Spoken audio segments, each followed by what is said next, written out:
बिस्मिल्लाहिर्रहमानिर्रहीम। अस्सलाम वालेकुम दोस्तों।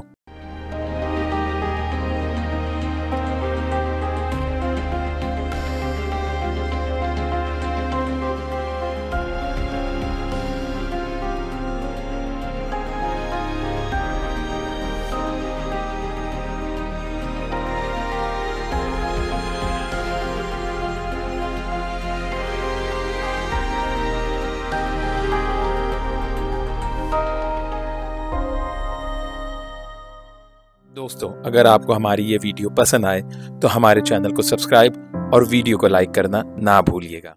दोस्तों, सैयदना उस्मान बिन अफ़्फ़ान रज़ियल्लाहु ताला अन्हो को जो जामिउल कुरान यानी कुरान को जमा करने वाला कहा जाता है, तो वो इस सबब नहीं कि उन्होंने कुरान जमा किया था। देखिए, कुरान तो सैयदना अबू बकर सिद्दीक़ रज़ियल्लाहु ताला अन्हो के दौर में ही सैयदना ज़ैद बिन साबित रज़ियल्लाहु ताला अन्हो के ज़ेरे क़यादत कमेटी के जरिए जमा व तदवीन कर दिया गया था। सैयदना अबू बकर के दौर में मुसैलमा कज़्ज़ाब के खिलाफ जब जंग यमामा में कई हाफिज साहबा शहीद हो गए, तो सैयदना उमर को फिक्र हुई कि कहीं पिछली कौमों की तरह किताबुल्लाह के हामिल सुदूर यानी सीनों के उठ जाने से किताबुल्लाह में तहरीफ व तब्दीली ना हो जाए। बस उन्होंने काफी जिद बहस के बाद सैयदना अबू बकर सिद्दीक को इस बात पर राजी किया कि वो कुरान को बैनुत दफ़तैन यानी दो गत्तों यानी किताबी शक्ल में जमा कर दें, जिसके नतीजे में सैयदना अबू बकर सिद्दीक ने अपने दौरे खिलाफत में एक कुरान कमेटी तश्कील दी, जिसकी क़यादत हाफिज कुरान साहबी सैयदना ज़ैद बिन साबित को सौंपी गई। सैयदना ज़ैद बिन साबित ने ऐलान आम करवा दिया कि जिसके पास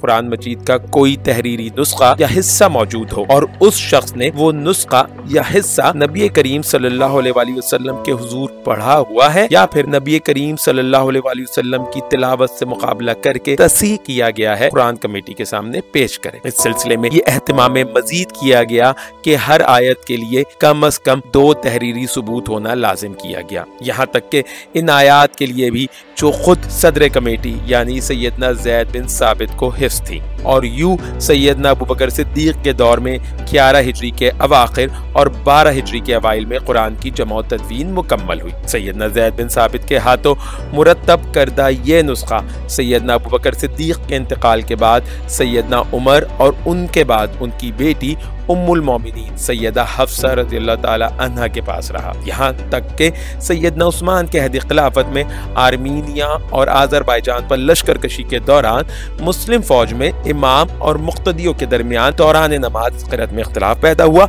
और नौबत तलवार चलने तक आ गई कि चंद मुदब्बिर लोगों ने मामला ठंडा किया। ये सूरत हाल देखकर वहाँ मौजूद सहाबी सैयदना हुज़ैफा बिनुल यमान लश्करगाह से दौड़ते दौड़ते मदीना सैयदना उस्मान की खिदमत में हाजिर हुए और उनसे कहा कि या अमीरुल मोमिनीन उम्मत मोहम्मदिया की खबर लीजिए। सैयदना उस्मान के पूछने पर सैयदना हुज़ैफा ने पूरा वाक़या कह सुनाया। सैयदना उस्मान ने उसी वक्त अपना आदमी सैयदा हफ्सा के पास भेजा और उनसे सैयदना अबू बकर सिद्दीक के दौर में मुरत्तब व मुदव्विन करदा नुस्खा मुस्ताल लेकर दोबारा उसको सैयदना ज़ैद बिन साबित को नकल करवाने को दिया, जिन्होंने उस नुस्खे की 7 हूबहू नकलें तैयार कर हर तरह की प्रूफ रीड करके सैयदना उस्मान के हवाले किया, जिन्होंने उन 7 नुस्खों को मुख्तलिफ बिलाद यानी इलाकों में यह कहकर भिजवाया कि अब से कुरान की तिलावत इन्हीं नुस्खों के तहत की जाएगी और बाकी तमाम नुस्खों को कलअदम करार दे दिया। दोस्तों, यूं सैयदना उस्मान जामिउल कुरान यानी कुरान को जमा करने वाले थे कि उन्होंने लोगों को सैयदना अबू बकर सिद्दीक के अहद में मुरत्तब करदा कुरान पर जमा किया, ना कि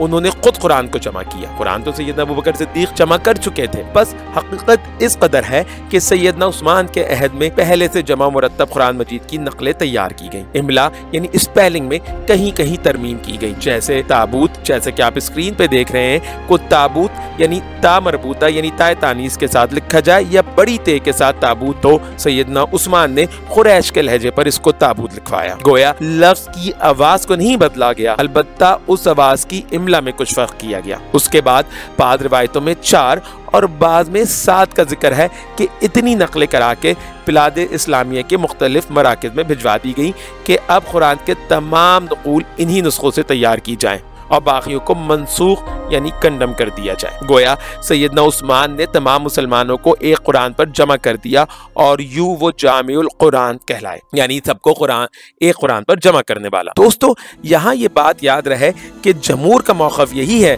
कि कुरान सैयदना अबू बकर सिद्दीक़ के दौर में बसूरत मुसहफ़ बैनुद दफ़तैन यानी किताबी शक्ल में पहली दफ़ा जमा हुआ। अलबत्ता बाद मुहक़्क़ीन इल्म जिनमें मौलाना अब्दुल लतीफ़ रहमानी और मौलाना अबुल कलाम आज़ाद शामिल हैं, उनका मानना है कि कुरान बैनुद दफ़तैन बसूरत मुसहफ़ नबी करीम सल्लल्लाहु अलैहि वसल्लम के दौर में ही जमा कर दिया गया था। इस सिलसिले में दीगर कई तारीख़ी शवाहिद के अलावा ये हज़रात सही बुखारी में मौजूद सैयदा आयशा रज़ियल्लाहु ताला अन्हा की इस मौलिक रिवायत से भी इस्तिहाद करते हैं कि रमदान में क़यामुल लैल के दौरान सैयदा आयशा के ग़ुलाम ज़कवान मुसहफ़ में से देखकर कुरान पढ़ते और उनकी इमामत करते थे। गोया उस ज़माने में सैयदा आयशा के पास अपना ज़ाती नुस्ख़ा बसूरत मुसहफ़ मौजूद था। इस सिलसिले में हमारे जिन क़ारीन को तफ़सील मतलूब हो तो मौलाना अब्दुल लतीफ़ रहमानी मरहूम की किताब तारीख़ुल कुरान का मुताला करें, जिस पर मौलाना अबुल कलाम आज़ाद मरहूम का तायदी तबसरा मौजूद है। ये किताब जमीउल कुरान के अलावा तारीख़ुल कुरान से मुताल्लिक़ भी काफ़ी बेशबहा मालूमात अपने अंदर रखती है। अलबत्ता कुरान अपनी मौजूदा तरतीबी सूरत में